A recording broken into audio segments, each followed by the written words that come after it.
Match with Stanford today, we were really excited. We knew there was a lot of close matchups, that those bouts would go the distance, and we really focused on, number one, that we could out-condition them, so we had to be smart in our first and second periods and then really be able to open up our third periods, which we did. So I was excited that the guys believed in themselves, and not only did they believe, but they executed. You know, key victories throughout, I believe that we ended up winning 7 of the matches, and 4 of those were bouts that were could have gone either way, but we found ways to bring those matches through, and that's tough to do when we had to start like we did. You know, we lose a match, we get pinned, it's not looking good on the scoreboard. After 97, I think we were down 14-3, and then it's great to see that guys like Blake and David can get that engine started and get everybody's momentum back into the team, and I don't think we lost a bout after that. So I'm very happy for that turnaround, and I'm just excited for these guys that we're learning throughout these bouts, and that's really important. The Lehigh duel, on paper, we were outmatched in a number of weights, but the key things that we focused on was the matches that we were able to go out and battle, try and put ourselves in scoring positions and winning positions, and we did in a few of those matches. I'm really happy for David to be able to pull through and get his 8th fall of the season. Blake, I would have liked to have seen him be a little bit more aggressive to his attacks. That was a big heavyweight that he was pushing around.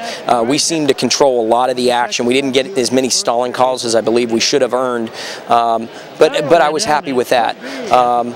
And just overall, our guys came out and battled through their matches, and that's something that we have to take into the EIWAs. We won't see some of these Lehigh athletes until the conference championships, so we've got to learn from our losses. We've got to continue to grow from our wins, and I think if we do that, we could see some of those bouts turned around at the conference championships.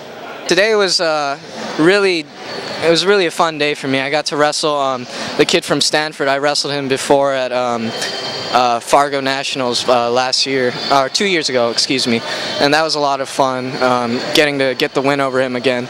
And I don't know much about the Lehigh kid, but it's always nice to get in there and get a pin for the team, and it's always nice to get a big throw.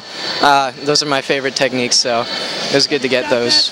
The win over Stanford was great. Going in, we knew if we performed like how we performed against Harvard, we would beat them, and that's what happened. Kevin had a really nice pin, so he's catching up if he gets a couple more, he'll beat my pin total, so I got to stay ahead of him. But yeah, so that's what it comes down to. I like being known as a pinner. It's a good thing, and hopefully what my goal is this year is just to beat my record that I had last year for pins. I had 10 pins last year, so I'm looking for 11 at least, if not more. The more the better, of course, but that's my goal for the year.